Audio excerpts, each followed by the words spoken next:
네, 어제 일본 도쿄에서는 나루이토 일왕 즉위식이 열렸습니다. 이낙연 국무총리가 한국 정부 대표로 즉위식에 참석했고, 사실 핵심은 내일 오전 11시에 예정된 아베 총리와의 만남입니다.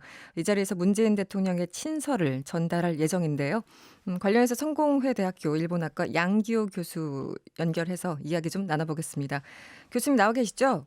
네, 안녕하세요. 네, 안녕하세요. 이 즉위식이라는 게 좀 낯설어요. 한국엔 없는 거라서. 간단하게 일왕의 즉위식은 어떤 의미가 있는 건지 설명 좀 부탁드립니다. 그렇습니다. 이제 일왕의 즉위식은 일본에서 일본 국내에 대한 일본인뿐만 아니라 전 세계적으로 이 일왕이 즉위했다. 이제 일왕이 새로운 활동을 국제적인 또는 국내적인 활동을 본격적으로 개시했다는 것을 알리는 그런 행사이거든요. 네네. 그리고 또 동시에 이제 약간 그런 그 축하하는 뜻도 있어가지고 네. 사실은 이제 22일 전 이제 일본에서 말하자면 국가가 지정한 이런 휴일이었습니다. 네. 그리고 이제 외국인들이 한 2,000명 정도 와가지고 정상으로 한다면 정상급이 한 50명 정도 참석을 했습니다. 그래서 이제 네. 성대하게 이렇게 즉위식과 그다음에 축하위원이 아마 지금 열리고 있지 않을까 하는 생각이 듭니다만은 네. 네, 그런 그 말하자면 국내에 알리는 중요한 행사이기도 합니다. 또 음. 한편으로는 이제 일본 정부로서는 아베 수상이 이 세계에서 온 수많은 이런 그 국빈급들을 만나서 회담하는 그런 자리이기도 합니다. 네. 그러다 보니까 이제 어저께 그저께부터 지금 거의 매일처럼 하루에 10명 또는 15명 정도 네네. 이렇게 해서 5일에 걸쳐 가지고 50명의 국빈급들과 이렇게 정상회담을 하는 걸로 되어 있고요. 네네. 예, 이낙연 총리가 이제 가셨는데 내일 오전에 이렇게 일정이 아베 수상과의 이런 그 회담이 알겠습니다. 예정되어 있습니다. 네. 어제 즉위식에서 나루이토 일왕이 헌법을 언급했습니다. 헌법에 따라 의무를 다하겠다라는 발언이 나오자 지금 아베 총리의 수건 사업은 빨리 개헌을 해서 전쟁한 나라로 만들겠다는 거 아니겠습니까? 그래서 이 아베 총리를 의식한 발언이다라는 해석이 나오는데 이게 맞습니까? 어떻습니까? 그 뭐 두 가지 다 이제 뜻이 있다고 보는데요. 네. 하나는 뭐냐면 이제 아까 말씀하신 대로 지금 이 사실 이제 헌법뿐만 아니라 네. 세계 평화라든지 일본 국민의 행복이라든지 이런 것들에 대해서 몇 번 언급을 했거든요. 예, 그런 점에서는 지금의 평화헌법을 지키겠다는 뜻이 굉장히 강하게 발신이 됐습니다. 네. 근데 그런 점에서는 아베 수상이 걷고 있는 그런 개헌 노선과는 상당히 사뭇 다른 음. 그런 그 입장에 그런 발신을 했다고 봅니다. 메시지가 네. 있었다고 보고요. 네. 또 하나는 이제 원칙적인 측면에서 왜냐하면 일본은 기본적으로 평화헌법에 의해 가지고 네. 전정과 달리 전후에는 이제 상징 천황제가 됐거든요. 네네.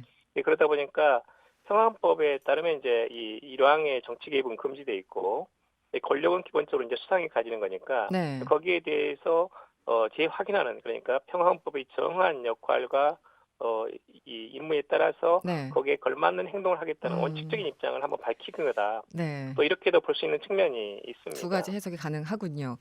네네. 사실 이제 핵심은 아까 언급하셨지만 이낙연 총리가 내일 아베 총리를 만납니다. 그런데 이 자리에서 어 대통령의 친서를 전달할 것으로 보이는데요. 어떤 내용이 담겨 있을 것으로 예측을 하시나요? 지금 이제 이낙연 총리께서 가셔가지고 좀 더 이 속도하고 강도를 높여가지고 한일 간에 대화를 하자 이렇게 말씀을 하셨거든요. 네네. 네, 그러니까 이제 사실 한일 관계가 지금도 악화되어 있지만 앞으로 이제 일본의 전범 기업들에 대한 그 자산을 처분하는 현금화 과정이 나타나게 되면 네. 한일 관계는 더욱더 이제 악화되는 상황이고 네. 따라서 이제 사전에 이걸 예방하는 조치가 필요합니다. 음. 네, 그런 점에서 이낙연 총리께서 아마도 친서 내용에 들어있는 말하자면 한일 양국 정상이 직접 만나가지고 이 문제를 해결함으로써 네. 한일 관계를 개선해 나가자는 것이 하나 있고 네. 또 하나는 그것을 위해 가지고 조속한 시일 내에 양국 간의 정상회담을 개최하자 그런 내용이 들어있지 않을까 지금 생각을 하고 있습니다. 네. 네, 특히 이제 그 11월 초순 다음 달 초순에는 이제 태국에서 아세안 플러스 3 회의가 그렇죠. 있거든요. 네네. 그다음에 중순에도 칠레에서 에이펙 정상회담이 있습니다. 그런 네네. 점에서는 이 두 개의 기회를 활용해 가지고 음. 양국 정상이 지금의 어떤 경색 국면인 한일 관계를 개선해 나가는 계기로 삼자라는 음. 정도의 메시지가 들어있지 않을까 그렇게 생각하고 네네. 있습니다. 어제 이낙연 총리 그 현지에서 기자들을 만났을 때 "대화를 좀 세게 하자." 정도까지 진도가 나가지 않을까 싶다. 이렇게 얘기를 했는데요. 조금 더 지켜보도록 하고요. 네. 5957 번님이 문자 주셨어요. "내일 10분 남짓 만난다고 하던데 제대로 회담할 시간이 될까요?" 이렇게 질문 주셨어요. 교수님 답변 좀 부탁드립니다. 이건 이제 그렇습니다. 대통령 친서를 전달하는 것이고요. 네, 10분에서 한 15분 정도 됩니다. 네. 그래서 친서 드리는 내용을 말하자면 한일 양국 정상이 지금의 어떤 그 위기를 극복하자라는 정도의 메시지를 직접 이제 구두로 전달하는 그 과정이 10분 내지 15분 정도 될 것 같고요. 네. 이낙연 총리께서는 또 이제 어떤 일본은 굉장히 유창한 분이라서 그렇죠. 통역 없이 아마 15분 정도로 활용하게 되면 나름대로 이제 그런 좀 충분하지는 않지만 어느 정도 네. 대화를 나눌 수 있지 않을까 네. 그렇게 기대를 하고 있습니다. 네. 그 사실은 이 통역이 끼면 거의 절반으로 시간이 줄어들기 때문에 맞습니다. 굉장히 예. 달라지는데요. 이낙연 총리의 역할이 굉장히 좀 중요해졌어요. 그런데다가 아베 총리와의 친분도 사실은 좀 있는 편이잖아요. 예전부터. 그래서 조금 그렇습니다. 전망을 해주신다면 어쨌든 이 외교라는 것도 사람이 해결하는 문제이기도 한데 좀 긍정적인 전망을 해도 될까요? 저는 이제 지금 총리께서 가셔가지고 지금 여러 가지 그 공식적인 어떤 이런 회담뿐만 아니라 네. 비공개 회담도 지금 한두 차례 있었던 걸로 알고 있거든요. 네네. 근데 그런 점에서는 좀 일정한 정도로 어떤 성과가 나오지 않을까 그렇게 기대를 하고 있습니다. 아직 물론 이제 알 수는 없지만 네. 예를 들면 좀 가시적으로 한일 양국이 이 문제를 해결하기 위해서 만나는 그 장을 만드는 거기에 네. 대해서 일정한 좀 진전이 있지 않을까 그렇게 기대를 하고 있습니다. 네. 사실 이 문제가 지난 7월부터 이제 불거졌잖아요. 그리고 여러 네. 가지 뭐 안 가요, 안 사요 여러 가지 캠페인도 있었고 실제 교수님 보시기에 일본의 어떤 고위직들의 발언이나 이런 것들 관찰하셨을 때 뭔가 입장의 변화 이런 게 좀 감지가 되십니까? 어떻습니까? 맞습니다. 이제 최근 들어가지고 이 아베 수상이 그동안 별로 쓰지 않았던 한국이 가장 중요한 이웃나라, 네네. 그다음에 한국과의 대화의 창구는 항상 열려 있다. 네. 이런 말을 했고요. 그다음에 이제 일본의 자민당 간사정도 한국과에 좀 양보할 것은 양보하고 대화를 하자. 네네. 이런 식의 지금 그 발언을 했거든요. 네. 그런 점에서는 이제 우리가 이제 불매운동 또는 관광 자제하면서 일본 다양한 지역에서 지금 약간 불만의 목소리가 높아져 가고 있고, 그렇죠. 네. 그다음에 일본 정부가 왜 이렇게 자유무역을 무시하면서 일본 기업들하고 한국 기업들하고 잘 이렇게 거래를 해왔는데 네. 그걸 앞장서 가지고 지금 막고 있으니까 일본 내에서도 굉장히 지금 불만이 팽배해 있거든요. 네. 근데 그런 점에서는 아베 수상도 이미 인지를 하고 있고 음. 또 일본도 한일 관계 악화시켰다가는 일본도 사실 좋은 게 없습니다. 네. 그 국내에서 여러 가지 비판이 나올 수밖에 없고 더구나 내년 7월에 도쿄올림픽 하는데 가장 중요한 이웃나라 한국과의 관계가 악화돼가지고 네. 무슨 그 평화의 제전 이 올림픽을 제대로 치겠습니까? 그러니까 그런 점에서는 일본 측도 뭐 양식 있는 그런 사람들이 많고 네. 또 일본 또 아베 정권 내에서도 그런 것을 충분히 판단하고 있을 거라고 이렇게 믿고 있습니다.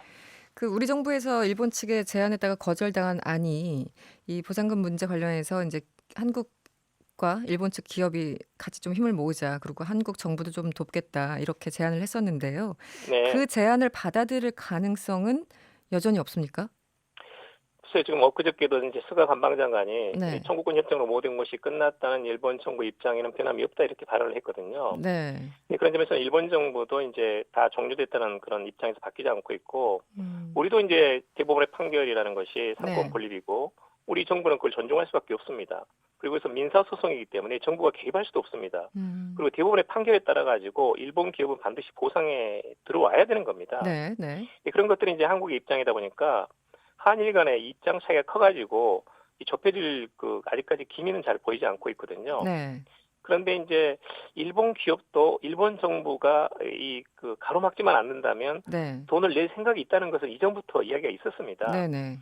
그리고 이제 어떤 법적으로 일본 기업에게 손해가 직접 가지 않더라도 네. 만약에 일본 기업이 우리가 6월 19일 날 제안한 대로 한국의 청구권 자금 수혜 16개 기업하고 네네. 그다음에 일본의 전범 기업들이 공동으로 모금하는 자발적인 모금. 네. 그러니까 그것은 어떤 법적인 의무는 아니거든요. 그렇죠. 네. 그런 점에서 어떤 1+1 한국 기업하고 일본 기업이 만들어서 기금을 피해자들에게 보상을 하고 네. 그리고 그것을 그 어떤 보증해주는 한국 정부의 역할 네. 정도가 있다면 네. 저는 한일 양국이 어떤 타협을 해가지고 공동의 합의 지점을 찾을 수 있는 가능성이 있다. 네네. 저는 그렇게 보고 있습니다. 그렇기 때문에 네. 양상의 입장 차이는 크지만 충분히 만약에 진정성을 가지고 이 문제를 해결하겠다. 알겠습니다. 특히 이제 톱다운으로 한일 양국의 리더가 이걸 결정을 하면 네. 그렇게 불가능한 문제도 아니라는 걸 좀 강조를 하고 싶습니다. 알겠습니다. 성공회대 일본학과 양기호 교수였습니다. 오늘 고맙습니다. 네, 감사합니다. 여러분의 퇴근길을 꽉 채워드립니다. 평일 저녁 6시 5분 이승원의 세계는 그리고 우리는